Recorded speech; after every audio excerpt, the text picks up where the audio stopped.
Welcome to Styled by Estelle. Hey everybody, welcome back to an all-new episode of Style by Estelle with Estelle Winsett. I'm your host, Mike Leon. Estelle here is a former attorney turned personal stylist, and now she's helping women lawyers project confidence, authority, and authenticity through their wardrobe. And in today's episode, we're going to be talking about her signature hourglass method, a simple way to use proportion and shape to make your clothes work better for you.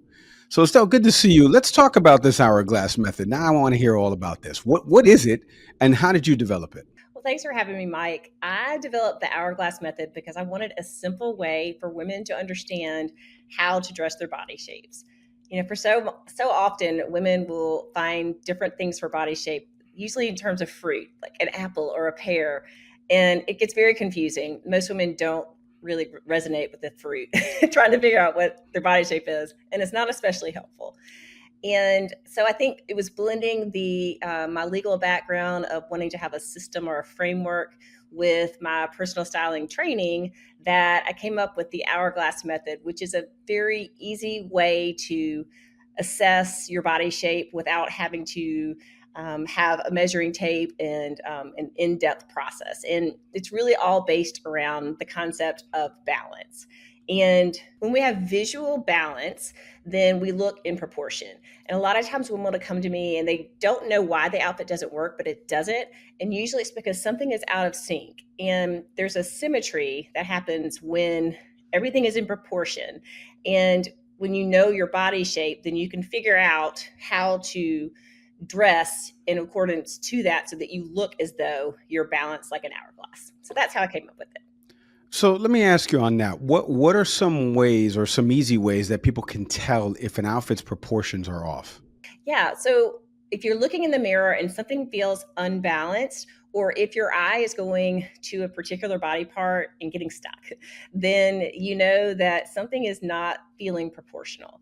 And so a good way to really determine your body shape is to put on a fitted top and maybe some exercise tights and just look at yourself in the mirror and see where are you feeling out of proportion. The 8% of women in the world have an hourglass figure, the rest don't. And so that's the majority of us. And once you tend to know, okay, I'm smaller on the top, then what you'll need to do with your clothing is add visual volume on the top, because then that's going to balance out your bottom half. And the inverse is true. If you are smaller on the bottom, then you want to add more visual volume so that it matches your top half. And so really it's all about looking in the mirror and seeing where is the scale off, and then figuring out how you can use clothes to create the look of an hourglass.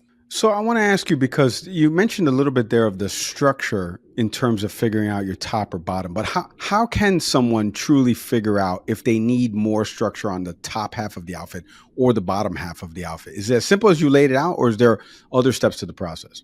Yeah, I think it really is when you're looking at yourself in the mirror. If you are someone that is if all you can see are your hips because they're more predominant, then you are likely smaller on the top. And so what you'll want to do is find ways to add volume, visual volume up top. And there are a lot of ways you can do that. If you look at tops, sometimes they have a lot of ruffles on the top. That's going to add visual volume. Other ways you could add volume are by fabrics. A stiff fabric is going to add more visual because it's angular. It's not going to just flow. It's going to add more visual volume. Other things like shiny metallic fabrics, the light reflects them, and so they add more visual volume. So those are some things you can think about when you're looking at the different parts of clothing. So if you're someone who is smaller on the bottom and you need to add visual volume there, then you want to think about, are there extra pockets on the bottom? That's going to add some visual volume. Are there pleats? What is it? Is there a flowy fabric, wide leg pants? Those are the kind of things that will add visual volume on the bottom. And then, of course, the other thing to consider is if you are hourglass, then you already have a defined waist, and you want to make sure to define it, whether that's with a belt or a wrap or something that draws the eye in to your defined waist. Then you can see the hourglass shape more clearly. And then if you're like me and you don't necessarily have a lot of curves, then you have to create the look of curves by adding, like a lot of times you can find diagonal lines that create the look of an hourglass, or you can figure out how to style something so that it draws the eye in to the center, like a long pendant necklace, makes you look like you have a defined waist when you don't. So there's just a lot of tricks and tools you can use to trick the eye. So I love that you said that because are there other styling adjustments that help create that balanced hourglass shape? Definitely. I think accessories are a great way to do that because, like, for example, with me and my earrings, these are very bold and bright, and so they're going to draw attention. So if you're someone who is smaller on the top, and so your balance is off on the bottom, adding statement earrings is going to draw the eye up and away from the area of your body that you're trying not to emphasize. Similarly, if you wear statement shoes, let's say you are smaller on the bottom, to balance out the top half, wear some statement shoes. That's going to draw your eye down away from your chest and your top area, which is your more heavy, which is out of balance to the rest of your body. And so it's using those tools of the idea really is you don't notice any particular body part at all. It's kind of like when you're wearing makeup. You don't want to see that someone has on blush or mascara. You just want everything to look proportional or everything to look right. It's the same with clothes. You don't want to necessarily draw an attention to a particular part of your body. You just want everything to look proportional. I want to go back on something you touched on about fabric types and textures. Can you name some other fabric types or textures that influence how this balanced outfit will look? Sure. If you think about fabrics that have more texture, like for example, corduroy, that's going to have a little more texture to it. That's going to add visual volume. So if you're someone who, let's say you're smaller on the bottom, then you should look for corduroy pants because they're going to add more volume to your bottom half. Another example of fabrics, something that is shiny, like taffeta, or something that the light is going to reflect off of it, or satin. Satin's another example. That's going to add visual volume. So if you're someone who maybe has a smaller top, you don't want to wear a satin skirt because that's going to make it's going to emphasize your bottom half even more. Maybe you would wear a satin camisole up top to balance it out with some visual volume. You mentioned some accessories and you're wearing the earrings here. What other accessories help adjust proportions? Belts are a great accessory for women who have a very defined waist.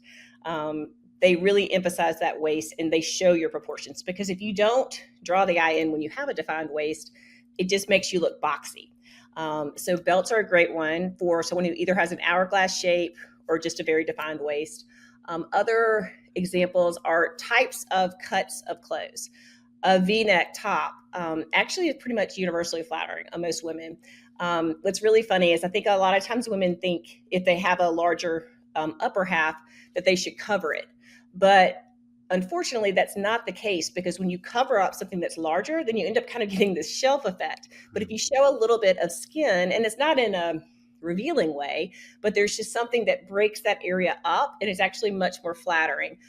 So a V-neck would be an example versus a scoop neck or a boat neck type top. Other examples could be cuts of pants. If you wear really skinny jeans and you are already smaller on the bottom, then you're going to look very unbalanced. That's why you see those people who they almost think they're going to topple over because they're heavier on the top, and then they have these little bitty skinny jeans on, and it just makes you look imbalanced. So if you have that kind of shape, then you want to wear jeans that have either a little bit of flare at the bottom or wide leg so that you balance out the top half. So there are lots of little tricks like that where you're looking at fabrics, you're looking at cuts, and you're really just trying to make sure that the clothes, where you wear the clothes on your body, enhance where you want it to enhance and minimize where you want to minimize. What about, I didn't hear you talk about jacket cuts. I'm wearing a jacket here. What jacket cuts, skirt lengths, necklines, what are some that tend to work well for creating that balance? Yeah, that's a great question. I don't really think there's a universally flattering jacket style for women. If you have a very defined waist, one button in the middle is great because it just shows that V. For someone like me who doesn't have a very defined waist, a double-breasted blazer is actually very flattering because it creates its own natural V. The other thing you want to consider are the length of your jacket. So if you are petite, you don't want to wear a super long jacket because that's going to be out of proportion. You usually want to wear a shorter jacket. And so if you are super tall, then you probably don't want to wear a cropped jacket because that's just going to make you look your legs look even longer and it's going to be out of proportion. So it really just, bottom line, it comes down to understanding your body shape and which silhouettes are going to flatter your body shape the most so that you look the most in proportion. All right, Estelle, let's land the plane here. Right now, someone's listening to this, they're watching this, they just opened up their closet, they're looking at it right now, they're trying to listen to you. What's one quick change you could advise them on that they should make before getting ready tomorrow that'll help improve the proportions of an outfit that they already own? I think one of the best tips I can give you is to do a front tuck. It's where you tuck your shirt into your pants, but then you kind of blouse it out a little bit. It automatically creates the look of a V. And this really works for everyone. If you are someone who has a very defined waist, then make the tuck a little bit tighter. But if you don't have a defined waist, then you have kind of a front tuck. You're going to look visually like you have a waist, and it's going to create a V and make you feel a lot more proportional. Thanks for the time and insights on this, Estelle. We truly appreciate it as always. Thanks for having me. And thank you to everybody out there listening to another episode of Style by Estelle. If you want to try the Hourglass Method and learn how to make your wardrobe work harder for you, do me a favor right now. Visit EstelleWinsett.com to take the style quiz and get your free guide today. Be sure to like, review, comment, share this episode with someone who needs to hear it. As always, I'm Mike Leon. We will see everybody next time. Thanks for watching. Be sure to hit that like and subscribe button and leave us a review in the comments.